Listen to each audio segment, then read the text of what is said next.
Hello दोस्तों। स्वागत है आपका हमारे YouTube चैनल पर हैरी स्कैरी टेल्स में। मेरा नाम हैरी है। आज मैं आप सभी के लिए एक और सच्ची और डरावनी कहानी लेकर आया हूँ। तो चलिए दोस्तों, शुरू करते हैं। दोपहर का समय था। दादी जी आराम से सो रही थी कि तभी कुछ टूटने की आवाज से उनकी नींद खुल जाती है। कमरे से निकलकर बाहर बैठक में आ जाती हैं। वहाँ उनके बेटे, बहू और पोते की फोटो नीचे पड़ी मिलती है। दादी जी भागकर फोटो उठाती हैं और देखती हैं कांच टूट चुका है। अब उनके मन में अनहोनी का डर बैठने लगता है। दादी जोर से चिल्लाती हैं, रोमा। रोमा अपनी माँ के साथ यहाँ काम करती है। रोमा भागती हुई आती है। जी दादी जी, आपने बुलाया? दादी कहती हैं, हाँ, यह कांच को साफ कर दो और यह तस्वीर बनवाने को दे दो। इतना कहकर दादी जी चली जाती हैं। रोमा कांच साफ करने लगती है। तभी वहाँ शाम आ जाता है। शाम कहता है, क्या हुआ अभी? दादी सुबह सुबह क्यों चिल्ला रही थी? रोमा कहती है, काका कोई फोटो टूट गई है तो परेशान लग रही है। यह देखो, यह तो उनके बेटे, बहू और पोते की फोटो है। रोमा कहती है, पर इनको सबको यहाँ कभी नहीं देखा। शाम कहता है, कैसे देखोगी? इनको इस घर से गए हुए बहुत समय हो गया है। दादी ने इन्हें घर से निकाल दिया था।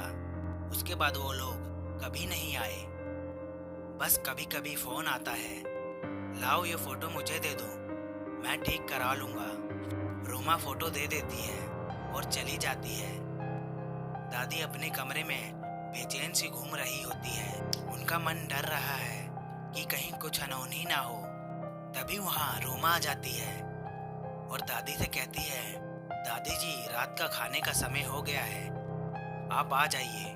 दादी कुछ नहीं बोलती, चुपचाप सी बैठी रहती है। रोमा उन्हें फिर बुलाती है, लेकिन दादी कोई जवाब नहीं देती। उसी समय फोन बजता है। दादी हड़बड़ाकर फोन की ओर भागती है। फोन पर ना जाने क्या खबर मिलती है कि दादी बेहोश होकर गिर जाती है। रोमा दादी को उठाती है, लेकिन दादी नहीं उठती। शाम काका, माँ जल्दी आओ, दादी उठ नहीं रही है। रोमा चिल्लाकर बुलाती है। सरिता रोमा की माँ है। क्या हुआ? क्या हुआ दादी को?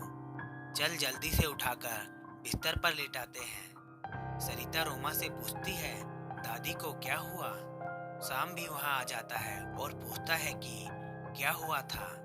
रोमा कहती है, मैं दादी को बुलाने आई थी, कोई फोन आया और दादी बेहोश हो गई। शाम की नजर अब फोन पर जाती है। रिसीवर गिरा हुआ होता है। वह रिसीवर उठाकर वापस रखता है कि फोन फिर बज उठता है। शाम फोन उठाता है।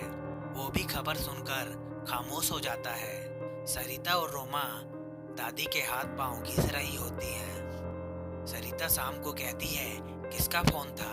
और रोमा, जा जल्दी से जाकर डॉक्टर साहब को ले आ। रोमा भागी भागी चली जाती है। शाम अभी भी कुछ नहीं बोलता, बस दादी को देखता रहता है। सरिता कहती है, शाम कुछ तो बताओ, क्या हुआ है? शाम, वो आखिर वो आ ही गई। सरिता की आंखों में भी खौफ नजर आने लगता है। शाम कहता है, दादी के बेटा बहू नहीं रहे और पोता भी गंभीर हालत में है। सरिता कहती है, हाय भगवान, यह क्या हो गया? लेकिन कैसे हो गया यह सब? वो तीनों यहाँ से बहुत दूर रहते थे, फिर कैसे हुआ ये? शाम कहता है, लाखन का फोन आया था, बोल रहा था कि वो लोग यहाँ आने के लिए निकले थे। सरिता कहती है, लेकिन इतने सालों बाद यहाँ आने की क्या जरूरत आन पड़ी होगी? सरिता और शाम दोनों डरे हुए एक दूसरे को देखते हैं। तभी रोमा डॉक्टर को ले आती है। डॉक्टर दादी को चेक करता है। डॉक्टर कहता है, इनका बीपी बढ़ गया था, इसलिए बेहोश हो गई थी। चिंता ना करें, मैंने दवाई दे दी है, थोड़ी देर में ठीक हो जाएंगी। थोड़ी देर बाद दादी को होश आ जाता है। दादी शाम से कहती हैं, जल्दी मुझे शहर के अस्पताल लेकर चल। शाम कहता है, लेकिन आपकी तबीयत ठीक नहीं है। लेकिन कुछ नहीं, तू बस चल मेरे साथ। शाम और दादी शहर निकल जाते हैं। वहां पहुंचकर लाखन से पता चलता है कि दादी जी का पोता बहुत ही बुरी हालत में है, बचना मुश्किल है। दादी बहुत घबरा जाती है और भगवान को याद करने लगती है। तभी वो लाखन से फोन लेकर दूर जाकर किसी को फोन लगाती हैं। वापस आकर शाम से कहती हैं कि हमें वापस चलना होगा। शाम कहता है, दादी जी आप एक बार अपने पोते को तो देख लेते। दादी कहती हैं कि उसी की सलामती के लिए यहाँ से जाना होगा। लाखन तुम यहाँ रहो और सारी खबर देते रहना। शाम और दादी वापस चले जाते हैं। दादी और शाम घर पहुंच जाते हैं। दादी और शाम घर पहुंच जाते हैं। वहां बाहर ही उन्हें पंडित जी मिलते हैं। दादी आप आ गए, अंदर आइए।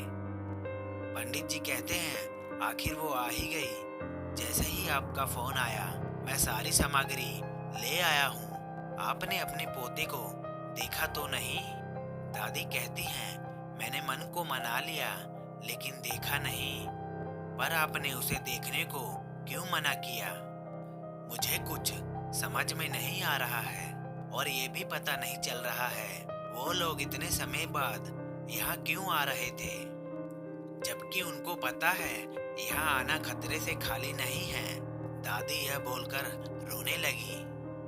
पंडित जी कहते हैं, आप अपने आप को संभालिए, अगर आप ही टूट जाओगे तो पोते का क्या होगा? पंडित जी कहते हैं, पहले हवन कर लेते हैं फिर बात करेंगे। वैसे भी आपको आपके सवालों का जवाब धीरे धीरे मिल ही जाएगा। लेकिन उससे पहले रोमा तुम घर के चारों ओर यह गंगा जल छिड़क दो, जिससे कि हवन में कोई बाधा ना आए। पंडित जी हवन की तैयारी करते हैं। लगभग 3 घंटे में हवन पूरा होता है। पंडित जी सबको रक्षा सूत्र बांधते हैं और एक रक्षा सूत्र दादी को उनके पोते के लिए देती है। पंडित जी कहते हैं, हवन की राख लेकर आप अपने पोते के पास जाइए, उसे यह रक्षा सूत्र और राख लगा देना, वह ठीक हो जाएगा। जी पंडित जी। पंडित जी कहते हैं, आप जल्दी से पहले अपने पोते के पास जाइए। याद रखना रास्ते में आपको बहुत सारी चीज रोकनी चाहेगी, लेकिन आपको किसी भी कीमत पर रुकना नहीं है और ना ही राख को नीचे गिरने देना है।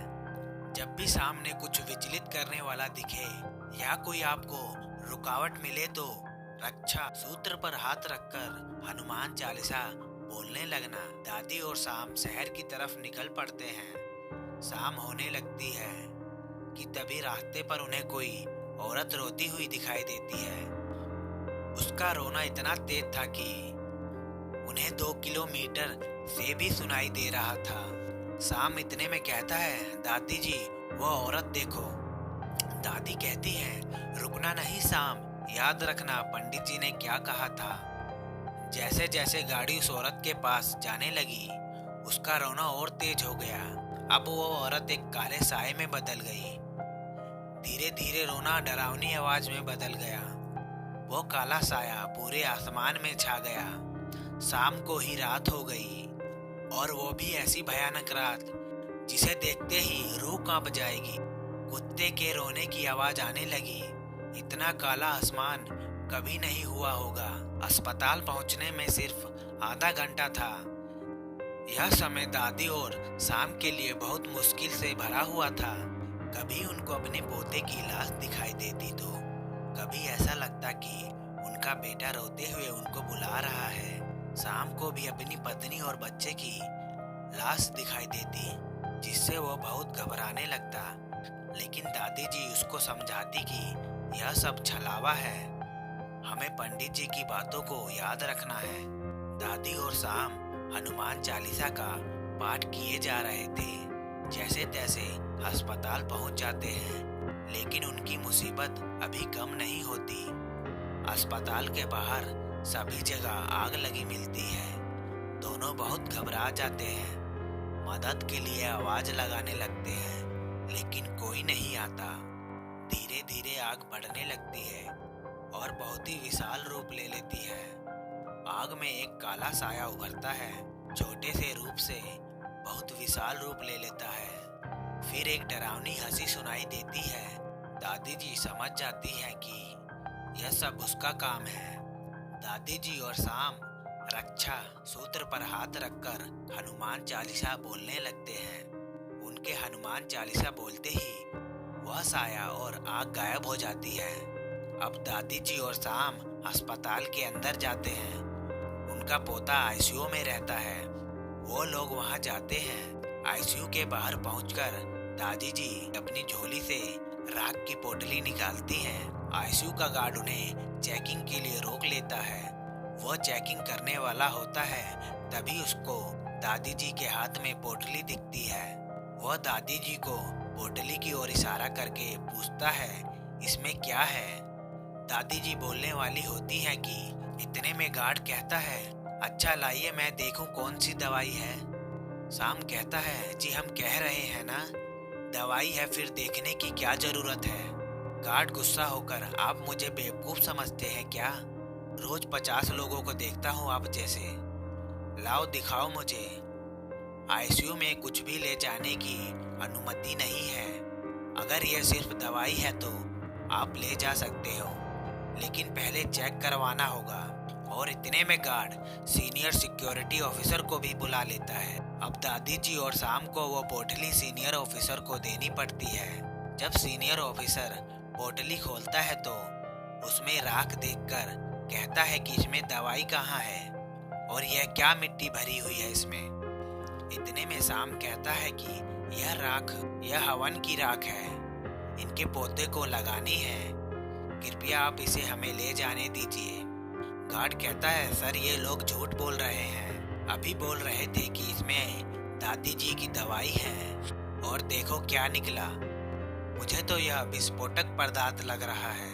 शाम और दादी जी उन्हें खूब समझाती हैं कि वह राख उनके पोते के लिए बहुत जरूरी है, नहीं तो वो बचेगा नहीं। सीनियर ऑफिसर इतना सुनकर वह पोटली चेकिंग के लिए भेज देता है और चला जाता है। दादी जी वहाँ बैठकर रोने लगती हैं। शाम उन्हें संभालता है। तभी एक काला साया गार्ड में से निकलकर विशाल रूप ले लेता है और हंसता है कि अब कैसे बचाएगी अपने पोते को, क्योंकि आखिर अब मैं आ गई हूँ ना। काला साया हवा में गायब हो जाता है। गार्ड बेहोश होकर गिर जाता है। दादी जी रोते रोते अपना माथा पीटने लगती हैं। क्या जरूरत थी इन सबको यहाँ आने की? इतने सालों अपने से दूर रखा और एक पल में सब खत्म हो गया। शाम दादी जी को समझाता है कि रोइए नहीं। तभी उसको कुछ दिखता है। वह दादी जी के कान में कुछ बोलता है और दादी जी रोना छोड़कर खुश होकर आईसीयू की तरफ बढ़ती हैं। अंदर उनका कलेजे का टुकड़ा बुरी हालत में होता है। लाखन उनके पोते के पास ही बैठा मिलता है। उनको देखकर पूछता है कि आप लोग सुबह बिना कुछ बताए क्यों चले गए? दादी जी, आपने तो अपने पोते तक को नहीं देखा। दादी जी कहती हैं, सब बात बाद में, पहले पंडित जी ने जो कहा है वो करने दे। दादी जी आगे बढ़ती हैं और अपने माथे से राख लेकर अपने पोते के माथे पर लगा देती हैं। वही राख जो पंडित जी ने हवन के दौरान उनके माथे पर लगाई थी, काले साये से बचने के लिए। राख लगते ही एक काला साया उनके पोते के शरीर से तड़पता हुआ बाहर निकलता है। लाखन, दादी जी और शाम बहुत खुश हो जाते हैं, लेकिन वो साया जाते जाते कहता है कि कब तक बचाओगे इसको मुझसे, क्योंकि आखिर मैं आ गई हूँ। अब सबके चेहरे पर फिर से चिंता और डर आ जाता है। धीरे धीरे दादी जी का पोता होश में आने लगता है। लाखन भागकर डॉक्टर को बुलाने जाता है। डॉक्टर आकर सब चेक करता है और कहता है कि अब कोई खतरा नहीं है, आपके पोते को थोड़ी देर में वार्ड में शिफ्ट कर देंगे, फिर आप उससे बात कर सकते हैं। दादी जी अपने पोते से मिलने जाती हैं। उसको उसके माँ बाप की मौत भी बतानी होगी और उन्हें यह जानना भी है कि वह तीनों इतने सालों बाद यहाँ क्यों आ रहे थे। अंदर राहुल, अम्मी जी का पोता, अपने आप को अस्पताल में देखकर हैरान हो जाता है। फिर जैसे ही दादी जी उसके कमरे में दाखिल होती हैं तो राहुल को यकीन नहीं होता। दादी जी उससे कुछ कहने वाली होती हैं कि राहुल बोल पड़ता है कि दादी आप जिंदा हो, लेकिन हम तो। इतने में दादी जी ने कहा, मैं जिंदा हूँ का क्या मतलब है? राहुल कहता है वो दादी जी, कल रात को एक फोन आया कि आपका देहांत हो गया है। तो हम सब गांव की तरफ निकल पड़े। रास्ते में कुछ अजीब सा हुआ और हमारी गाड़ी पलट गई। मम्मी पापा कहाँ हैं? उनको ज्यादा चोट तो नहीं आई है ना? दादी जी कुछ बोलिए।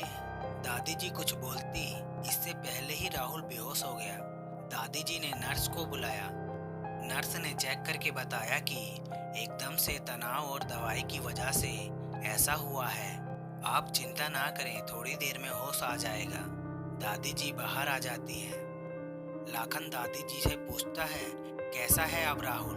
दादी जी कहती हैं, वापस बेहोश हो गया तनाव की वजह से। वो अपने माँ बाप के लिए चिंतित है। इतने में शाम कहता है, तो क्या आपने उसे बता दिया कि उसके माता पिताजी अब नहीं रहे, क्योंकि दाह संस्कार में उनका होना भी जरूरी है। दादी जी कहती हैं, नहीं मैं कुछ कहती उससे पहले ही वो बेहोश हो गया, लेकिन वो कुछ अजीब सी बात कर रहा था। शाम और लाखन एक साथ पूछते हैं कि क्या अजीब सी बात? दादी जी कहती हैं, वो बोल रहा था कि उनको किसी का फोन आया कि मेरा देहांत हो गया है, इसलिए यहाँ आने के लिए निकले और यह हादसा हो गया। लेकिन कौन हो सकता है जिसने फोन किया होगा? लाखन तुम पता लगाओ। लाखन कहता है, जी मैं पता करता हूँ। थोड़ी देर में नर्स आकर बताती है कि राहुल को फिर से होश आ गया है, लेकिन ध्यान रखना वो ज्यादा बात ना करे। दादी जी अंदर जाती हैं। राहुल के वापस मम्मी पापा के बारे में पूछने पर कुछ नहीं बोलती। राहुल अब जिद करने लगता है कि उसे जानना है। तब बड़े कैड़े मन से सब कुछ बता देती हैं। राहुल दुखी होकर रोने लगता है और कहता है कि जल्दी से दाह संस्कार कर देना चाहिए। दादी जी शाम को बोलकर दाह संस्कार की तैयारी करवा देती हैं। राहुल को दाह संस्कार करवाने के लिए व्हील चेयर पर ले जाया जाता है। 10 दिन बाद राहुल को छुट्टी मिल जाती है। दादी जी उसे अपने साथ गांव ले आती हैं। घर के बाहर ही रोमा, सरिता और पंडित जी मिलते हैं। पंडित जी राहुल की आरती करके घर में प्रवेश करवाते हैं। दादी जी रोमा को बोलकर राहुल के लिए एक कमरा तैयार करवा लेती हैं और राहुल को वहां भेज आराम करने के लिए बोलती हैं। पंडित जी कहते हैं, क्या राहुल ने बताया कि ऐसा क्या अजीब हुआ था? दादी जी कहती हैं, नहीं और ना ही मैंने पूछा, पहले वो बेहतर हो जाए फिर बात करेंगे। पंडित जी कहते हैं, मुझे लगता है आपको और देर नहीं करनी चाहिए, कहीं ऐसा ना हो बात हाथ से निकल जाए। दादी जी कहती हैं, ठीक है मैं उससे कल ही बात करती हूँ, आप भी तभी आ जाइएगा। अगले दिन सुबह दादी जी और पंडित जी राहुल को मिलने जाते हैं। दादी जी राहुल से पूछती हैं, कैसा लग रहा है अब? राहुल कहता है, बेहतर है। क्या यह कमरा पापा मम्मी का है? दादी जी, हाँ, लेकिन तुम्हें कैसे पता चला? राहुल कहता है, वहाँ हर चीज में उनके होने का एहसास है। क्या यह मेरे बचपन की फोटो है? दादी जी कहती है, हाँ, तुम्हारे पैदा होने के कुछ दिन बाद की है। मुझे तुमसे कुछ बात पूछनी है। राहुल कहता है, मैं जानता हूँ आपको क्या पूछना है, आइए बैठिए, मैं बताता हूँ सब कुछ कि उस दिन क्या हुआ। दादी जी और पंडित जी वहाँ रखी हुई कुर्सी पर बैठ जाते हैं और राहुल बताने लगता है, हम लोग रोज की तरह खाना खाकर सोने जा रहे थे कि हमारे घर का फोन बजा। फोन मैंने ही उठाया, किसी लड़की का फोन था। वो रोकर बोली कि आपका देहांत हो गया है, हम जल्दी आ जाएं। यह सुनकर मुझे रोना आने लगा।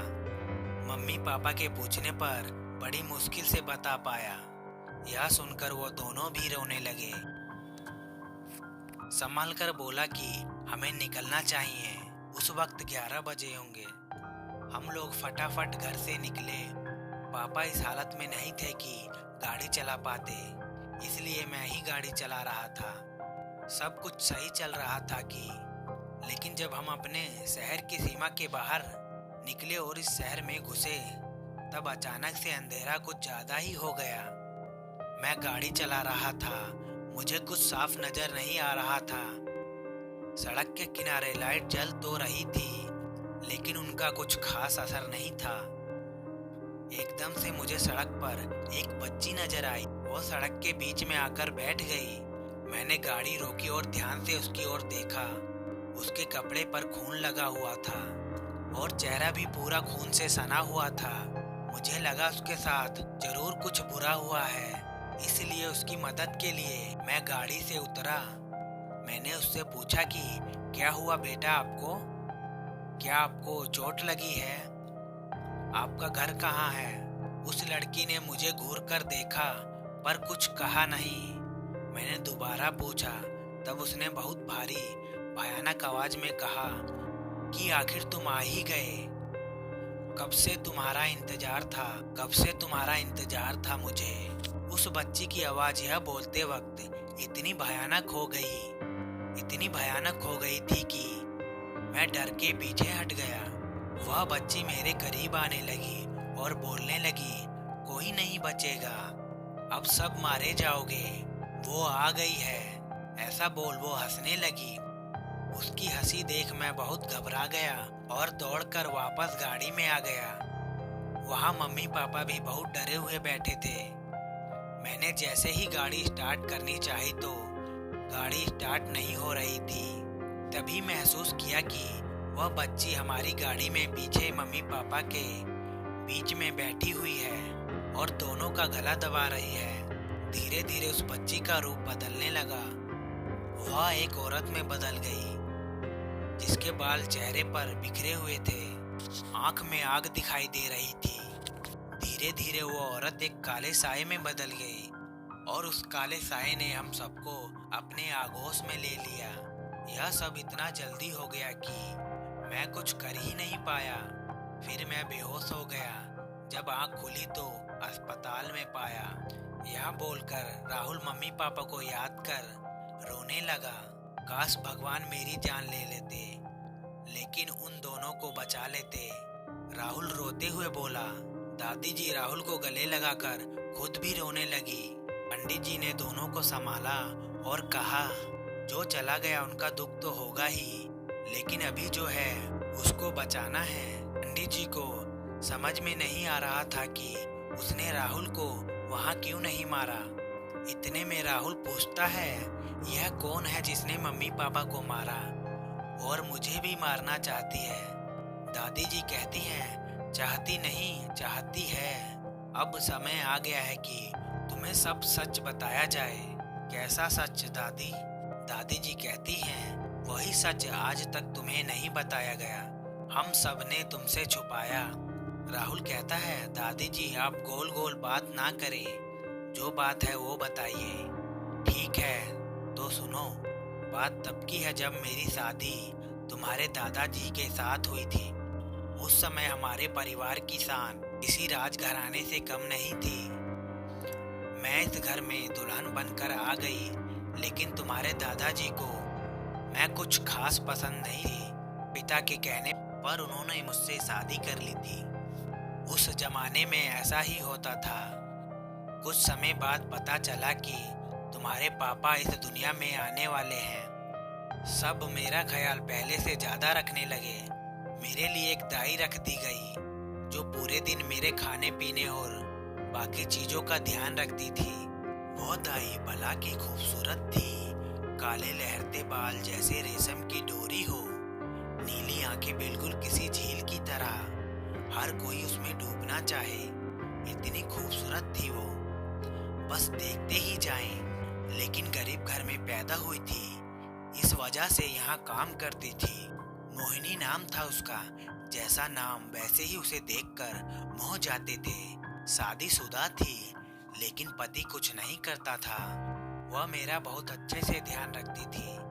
पता नहीं कब उसकी खूबसूरती का जादू तुम्हारे दादाजी पर चल गया और वो गर्भवती हो गई। मेरी गोद भराई वाले दिन यह बात उसी ने बताई तुम्हारे दादाजी को। तुम्हारे दादाजी के पिताजी ने उन्हें बहुत धमकाया कि सच बता। तब तुम्हारे दादाजी ने कबूल किया कि यह सच है। मैं बहुत टूट गई थी, खूब रोई भी। तब मेरी माँ बहन ने मुझे संभाला कि बच्चे की खातिर मत रो। तुम्हारे दादाजी भी मेरे सामने माफी मांग रहे थे कि सब कुछ गलती से हुआ। मोहिनी को बुलाया गया कि वह गर्भ गिरा दे, लेकिन उसके पति को इसमें लालच दिख गया। वह आधी संपत्ति की मांग करने लगा और मोहिनी भी इसमें शामिल हो गई। तुम्हारे बड़े दादाजी को गुस्सा आ गया और अपनी बंदूक निकाली और एक गोली मोहिनी के पेट पर मार दी और एक गोली उसके पति को। यह सब इतना जल्दी हुआ कि वो लोग संभल नहीं पाए। पति की तो उसी समय मौत हो गई, लेकिन मोहिनी नहीं मरी थी। फिर बड़ी दादी जी ने उसे पानी पीने को दिया तो मोहिनी के मुंह से खून निकलने लगा। तब उन्होंने बताया कि उसमें जहर है। यह गोली अपना काम नहीं कर पाई, इसलिए तेरे गंदे इरादों को मैंने खत्म किया। अब मोहिनी तड़पने लगी और बोली, आदमी अपनी हवस पूरी करने के लिए हमको निशाना बनाया और फिर गोली भी हमने ही खाई। तुमने मेरे अजन्म बच्चे को मारा है, मैं इसका बदला लूंगी। मरने से पहले मोहिनी ने हम सबको श्राप दिया कि इस घर का कोई वंश नहीं बचेगा, सब मर जाएंगे। मेरी बहन बहुत बड़ी तांत्रिक है, वो लेगी मेरी मौत का बदला। इतना बोलकर मोहिनी मर गई। हमने इसकी बातों को ज्यादा सीरियस नहीं लिया। मैं अब तक तुम्हारे दादाजी को माफ नहीं कर पाई थी और मोहिनी के जाने का भी गम था मुझे, क्योंकि इसकी कोई गलती नहीं थी। तुम्हारे दादा आज शहर जा रहे थे, मैंने उन्हें बिना टीका किए जाने दिया और वो वापस ना लौटी तो सिर्फ उनकी टुकड़ों में बटी हुई लाश। जो ड्राइवर साथ में था उसको कुछ नहीं हुआ था।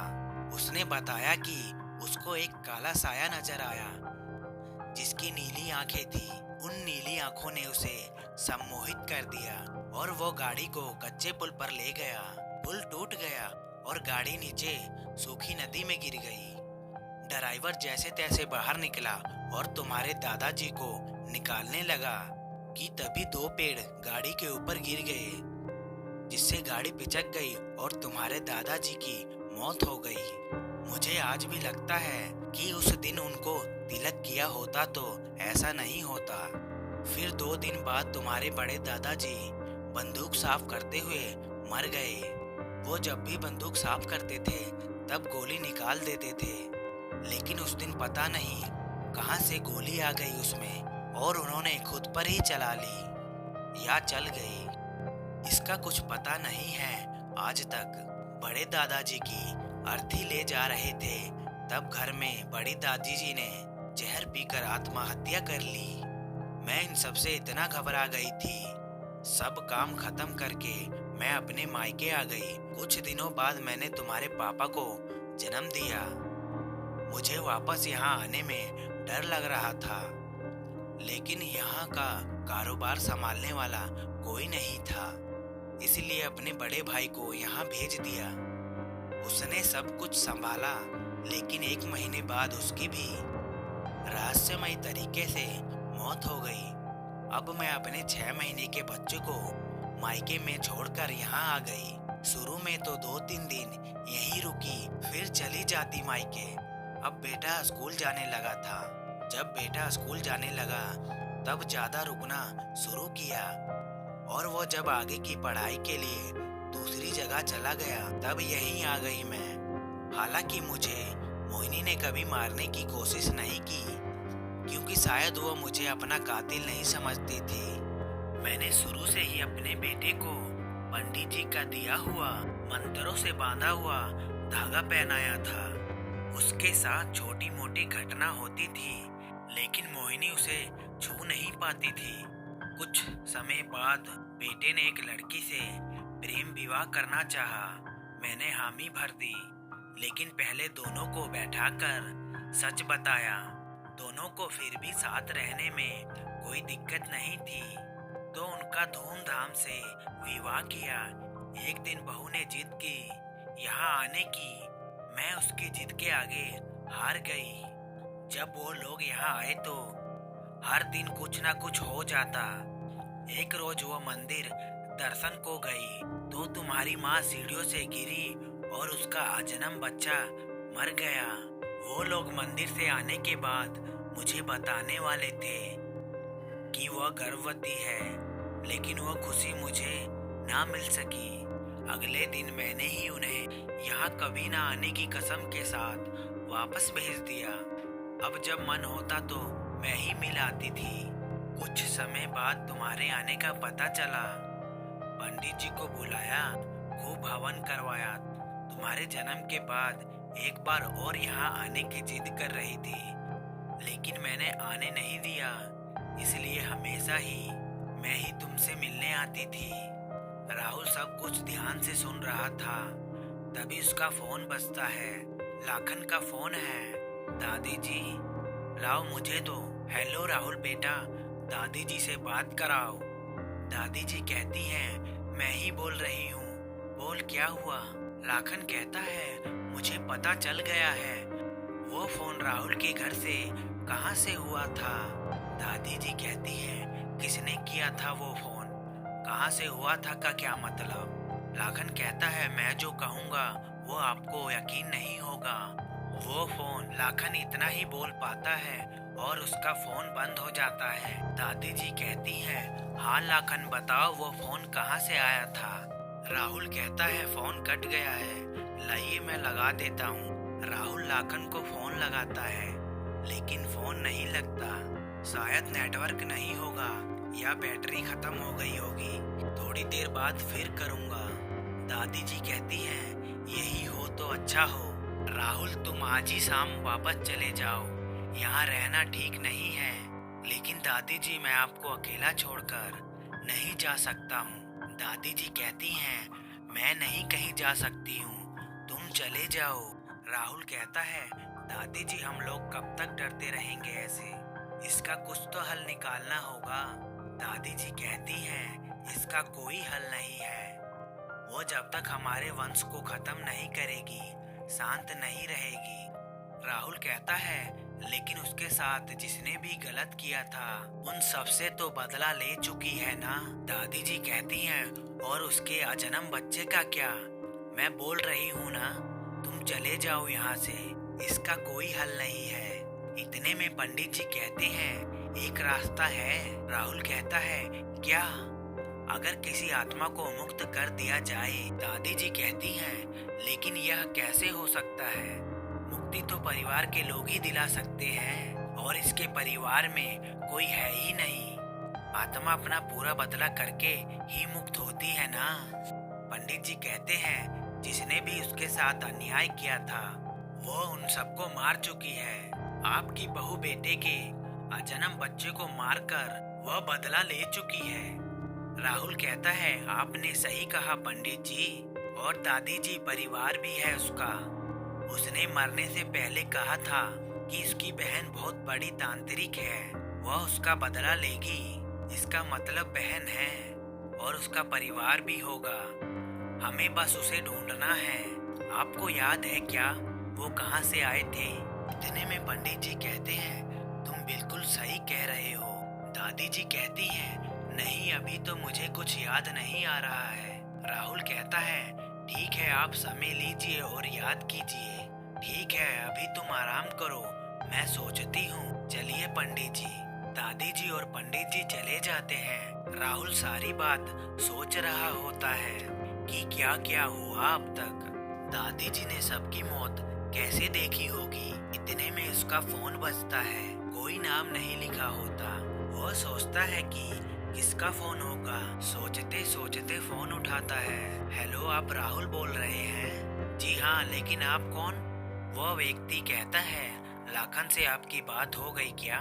मैं उसका दोस्त दिनेश हूँ। राहुल कहता है, नहीं फोन बंद हो गया था।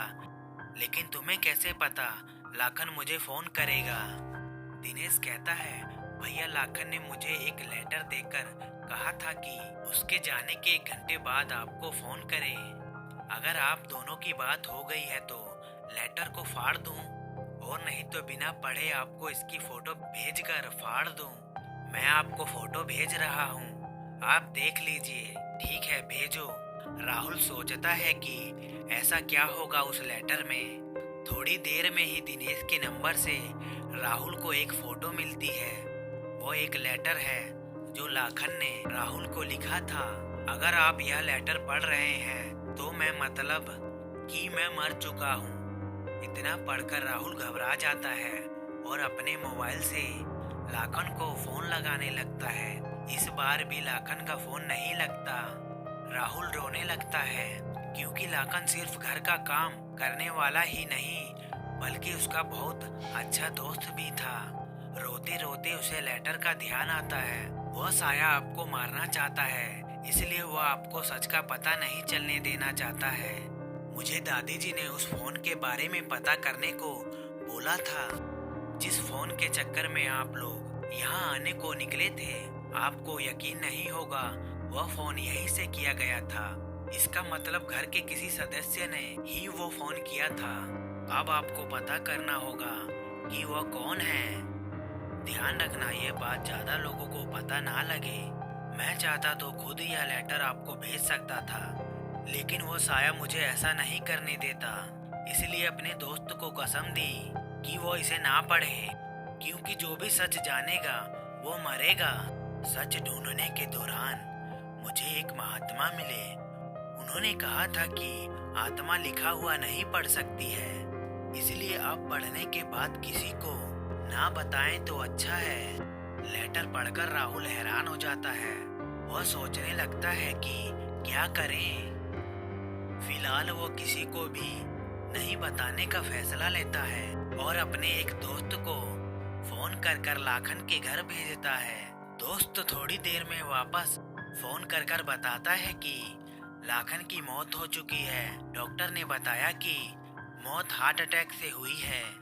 राहुल ठान लेता है कि वह यह सब बंद कर रहेगा। फिर वो दादी जी को कोई काम के बहाने देकर पंडित जी से मिलने चला जाता है।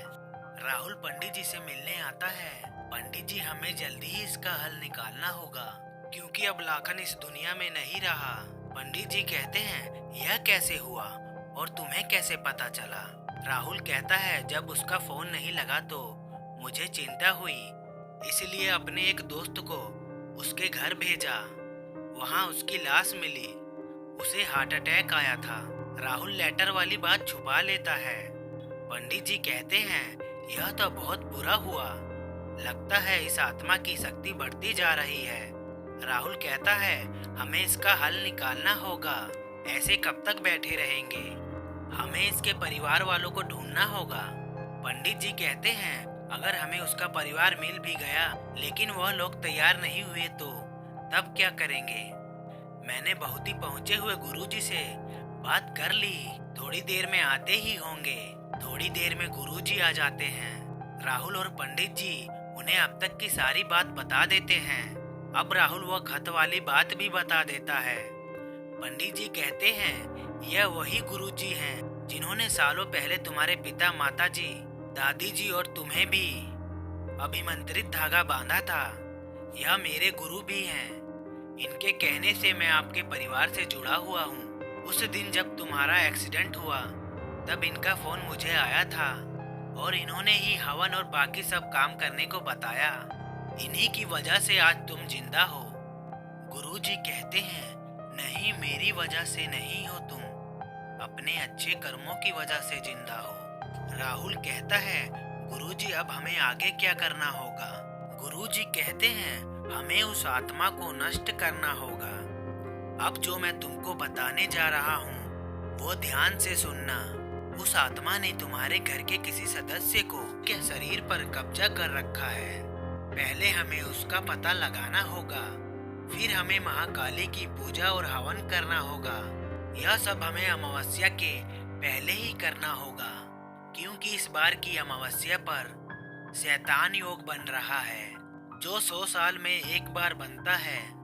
अगर अमावस्या के समय वो आत्मा उसी शरीर में रही तो वह उस शरीर को प्राप्त कर लेगी, और यह अमावस्या परसों ही है, तो हमें जल्दी ही सब करना होगा। इन सब में वो हमें रोकना चाहेगी और तुम्हें मारना भी चाहेगी। पंडित जी, आपको जो मैंने बताया था आप वह सब तैयार करें। मैं राहुल के साथ जाता हूँ। राहुल और गुरुजी घर के लिए निकलते हैं। राहुल गुरुजी से कहता है, आप कैसे पता करेंगे कि वह आत्मा किसके शरीर में है?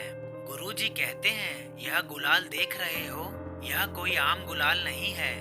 इसमें दुनिया का पवित्र नदियों में उगने वाला खास फूल बनाया गया है। मैं जब सबसे बात कर रहा हूँ तब तुम यह गुलाल वहाँ उछाल देना। कुछ ही देर में जिस भी शरीर में आत्मा होगी उस पर लगा गुलाल रंग बदल देगा, लेकिन यह रंग का बदलाव कुछ ही क्षण के लिए होगा। तो सब पर अपना ध्यान बनाए रखना।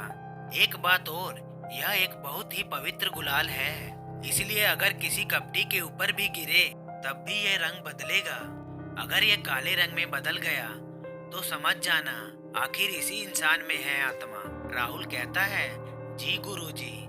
राहुल और गुरुजी घर पहुंच जाते हैं। राहुल सबको बुलाता है। गुरुजी को देखकर दादी जी भी अचंभवित रह जाती हैं। गुरुजी कहते हैं, मुझे आप सब लोगों से कुछ जरूरी बात करनी है। आप सभी यहाँ आकर बैठ जाएं। सभी लोग एक साथ आकर बैठ जाते हैं। इतनी देर में राहुल मौका देखकर गुलाल उड़ा देता है। सब लोग हैरान हो जाते हैं कि बिना होली या बिना किसी उत्सव के राहुल ने गुलाल क्यों उड़ाया है। गुरुजी बताते हैं, उन्होंने ही बोला था ऐसा करने को। फिर वो बताते हैं कि राहुल की माँ बाप की आकस्मिक मृत्यु होने के कारण उनके लिए कल एक हवन करने वाले हैं। पंडित जी सभी तैयारी कर लेंगे। आप लोग कल तैयार रहे और सभी लोग घर से बाहर ना जाएं। गुरुजी राहुल को लेकर पंडित जी के पास फिर से चले जाते हैं। राहुल की आंखों में आंसू आ गए। राहुल कहता है, गुरुजी वो आत्मा तो। गुरुजी कहते हैं, हाँ वो आत्मा दादी जी में है।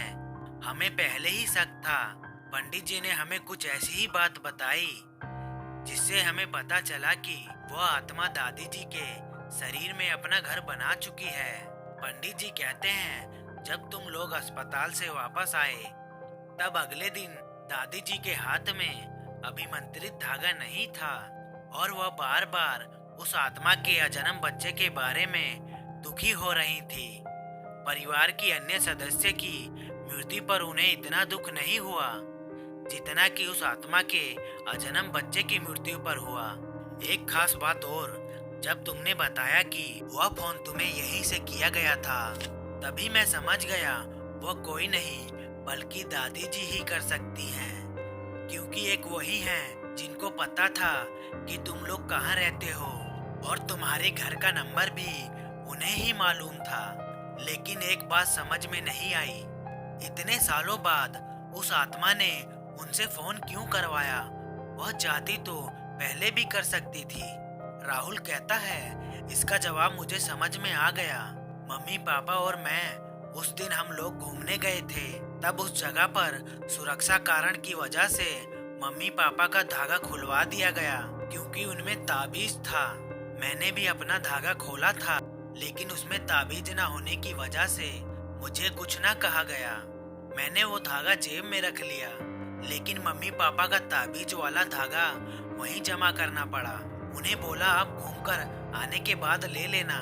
हम लोग जब वापस आए तब वहाँ हमें कोई ताबीज ना मिली, ना ही कोई धागा। तभी पापा बहुत चिंता करने लगे थे, पर हमने हंसी में टाल दिया। जब हम घर आकर खाना खाकर सोने जा रहे थे तब हमें फोन आया। उसके बाद वह सब हुआ। राहुल मम्मी पापा को याद कर रोने लगता है। पंडित जी और गुरुजी उसे संभालते हैं। गुरुजी कहते हैं, ठीक है, अब हमें पता है कि आत्मा किसके शरीर में है, इसलिए अब ज्यादा ध्यान रखना होगा। ध्यान रहे कोई भी उसका नाम ना पुकारे, क्योंकि नाम पुकारने से उसका ध्यान यहाँ आकर्षित होगा और वह सब जान जाएगी। राहुल, अब तुम्हें ऐसा दिखाना है जैसे तुम्हें कुछ नहीं पता। पंडित जी, आपने सभी तैयारी कर ली? पंडित जी कहते हैं, हाँ गुरुजी, सभी तैयारी हो चुकी है।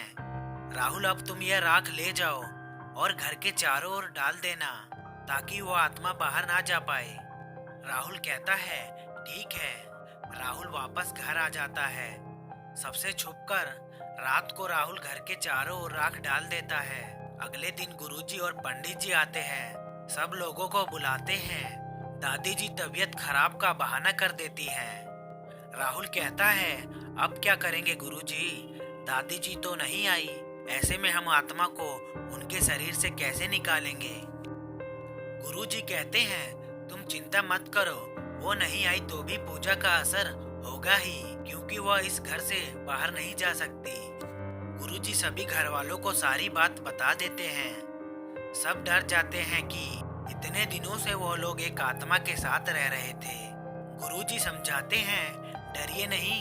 आगे कहते हैं कि रोमा और राहुल को हमारे साथ बैठकर पूजा करनी होगी, क्योंकि उस दिन सिर्फ इन्हीं दोनों का गुलाल का रंग नहीं बदला था।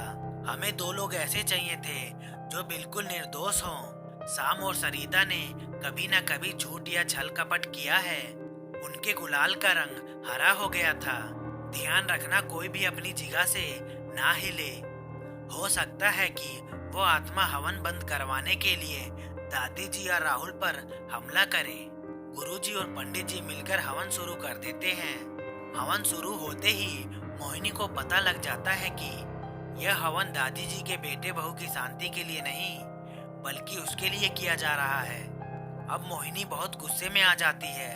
दादी जी के पके हुए सफेद रंग के बाल खुल जाते हैं और चेहरा एकदम सूखा लाल हो जाता है। वो गरजती हुई कमरे से बाहर आती है। मोहिनी कहती है, तुम मुझे भगाओगे? तुम्हारी इतनी हिम्मत? अभी बताती हूँ मैं कौन हूँ। मोहिनी के इतना बोलते ही कमरे की चीज हिलने लगी और सब चीजों से मोहिनी उन सब पर वार करने लगी, लेकिन कोई भी चीज उन सबको छू नहीं पाई। अब मोहिनी समझ गई कि सिर्फ इतने से कुछ नहीं होगा। अब वो दादी जी को निशाना बनाने लगी। दादी जी का चेहरा आईने में जोर से टकराया। दादी जी के चेहरे पर खून ही खून हो गया और कुछ कांच के टुकड़े भी उनके चेहरे पर भी लगे हुए थे। राहुल यह देखकर भावुक हो गया। गुरुजी ने उसे ना उठने का इशारा किया। मोहिनी अब दादी जी को तड़पाने लगी, उनका गला घोटने लगी। दादी जी कहती हैं, राहुल बचाओ मुझे, मोहिनी मुझे मार देगी। इतना कहते हुए दादी जी की सांस रुकने लगी, दम घुटने लगा। राहुल अब रुक ना सका और दादी जी की ओर भागा। मोहिनी अब जोर से ठटकारे लेकर हंसने लगी। मोहिनी कहती है, यही तो मैं चाहती थी, अब तुझे मारकर मेरा बदला पूरा होगा। यह बोलकर मोहिनी जो दादी जी के शरीर में थी, उसने राहुल पर हमला कर दिया। राहुल को उछाल कर पटक दिया, फिर उसके ऊपर गमला फेंका। राहुल के मुंह से खून निकलने लगा। अब मोहिनी रूपधारी दादी जी और राहुल का गला दबाने लगी। राहुल अब तड़पने लगा। पीछे से पंडित जी ने कुछ मंत्र बोलकर दादी जी पर रुद्राक्ष की माला डाल दी, जिसे अभी हवन में अभिमंत्रित किया गया था। माला डालते ही एक जोर की चीख के साथ दादी जी के शरीर से मोहिनी अलग हो गई। दादी जी बेसुध होकर गिर गई। मोहिनी का गुस्सा और भी बढ़ गया। मोहिनी ने गुरुजी को उछाल दिया। वह दीवार से जाकर टकराए। राहुल को भी छत तक ले जाकर नीचे फेंक दिया। राहुल और गुरुजी दोनों के सर से खून बहने लगा। मोहिनी गुस्से में राहुल की ओर बढ़ी। मोहिनी कहती है, अब देखती हूँ तुझे कौन बचाता है। मुझसे ज्यादा ताकतवर यहाँ कोई नहीं है। इतने में रोमा अपनी जगह से उठ गई। सरिता ने उससे बोला कि बेटा उठना नहीं, वरना हमारा भी यही हाल होगा। पर जैसे रोमा ने कुछ सुना ही नहीं, उसका शरीर कपकपाने लगा जैसे कोई झटका लगा हो। सरिता को लगा कि मोहिनी ने अब रोमा पर कब्जा कर लिया है। वह रोने लगी। रोमा का चेहरा गुस्से से लाल हो गया। ऐसा लग रहा था कि उसने खून में अपना मुंह धोया हो। रोमा ने हवन कुंड के पास रखा हुआ त्रिशूल उठाया और मोहिनी की तरफ हुंकार भरती हुई चल पड़ी। 15 साल की मासूम सी लड़की मोहिनी जैसी आत्मा को ललकार रही थी। सरिता को समझ में नहीं आ रहा था कि रोए या खुश होए। मोहिनी के चेहरे पर अब खूंखार हंसी नहीं, डर दिखाई दे रहा था। इतने में दादी जी को भी होश आ जाता है। रोमा दादी जी की तरफ बढ़ती है और उनके हाथ से एक अंगूठी निकालकर कुंड में फेंक देती है। मोहिनी तड़प उठती है। उसी समय रोमा त्रिशूल से मोहिनी पर हमला कर देती है और मोहिनी एक काले धुएं में बदल जाती है। वह काला धुआं हवन कुंड की आग में समा जाता है। रोमा भी बेसुध होकर गिर जाती है। गुरुजी रोमा पर मंत्र बोलकर पानी डालते हैं। तब रोमा उठती है। रोमा कहती है, क्या हुआ था मुझे? रोमा की माँ कहती है तुमने मोहिनी को मार दिया। रोमा कहती है मैंने? मुझे कुछ याद नहीं। गुरुजी कहते हैं इसने नहीं, महाकाली ने इसके शरीर में प्रवेश कर कर मोहिनी को मारा है। सरिता कहती है महाकाली मेरी बेटी में? गुरुजी कहते हैं हाँ, क्योंकि यह बेगुनाह है इसलिए महाकाली ने इसे चुना। जब जब संसार में पाप बढ़ता है तब तब भगवान किसी रूप में अवतार लेते हैं। अब दादी जी आप बताइए कि आपने मोहिनी की अंगूठी क्यों पहन रखी थी?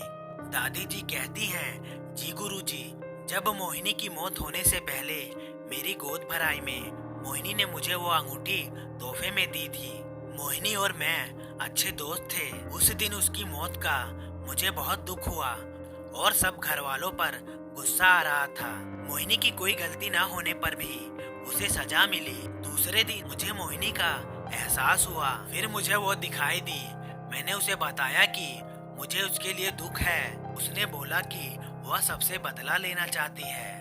उसने मुझसे मदद मांगी तो मैंने मदद के लिए हाँ कर दिया। अगले दिन तुम्हारे दादाजी के ड्राइवर के अंदर घुसकर उसने दादाजी को मौत के हवाले कर दिया। उस ड्राइवर को मैंने ही मोहिनी के कहने पर अंगूठी दी थी। फिर बड़े दादाजी को मारने के लिए मैंने बड़ी दादी जी को अंगूठी पहनाई। दादाजी को मारकर मोहिनी ने उन्हें भी मार दिया। फिर मैं अपने मायके आ गई। वहाँ मैंने अपने बच्चे को जन्म दिया और आराम से रह रही थी। भाई की मौत होने पर पता चला कि उसे वो अंगूठी मिली और उसने पहन ली। फिर उसकी भी मौत हो गई। मैं हमेशा के लिए यहाँ आ गई। तब मोहिनी मुझसे बात करती, मेरे पास रहती। फिर जब तुम्हारे पापा मम्मी यहाँ आए तब तुम्हारी मम्मी ने गलती से वो अंगूठी पहन ली। तभी वो मंदिर से लौटते हुए गिर गई और उसका अजन्म बच्चा मर गया। उस वक्त मैं बहुत डर गई क्योंकि मोहिनी की शक्ति बढ़ती जा रही थी। कोई और वो अंगूठी ना छुए इसलिए वो मैंने पहन ली। अब मोहिनी मेरे शरीर में रहने लगी। लेकिन जब भी मैं मेरे मायके जाती या तुम लोगों के पास आती तब मोहिनी मुझसे अलग हो जाती। शायद उन अभिमंत्रित धागे और तावीज की वजह से मोहिनी मेरे शरीर में रहकर मुझसे क्या करवाती मुझे कुछ याद नहीं। गुरुजी कहते हैं अब डरने की कोई बात नहीं है, आखिर अब मोहिनी जा चुकी है। राहुल सारा कारोबार संभाल लेता है।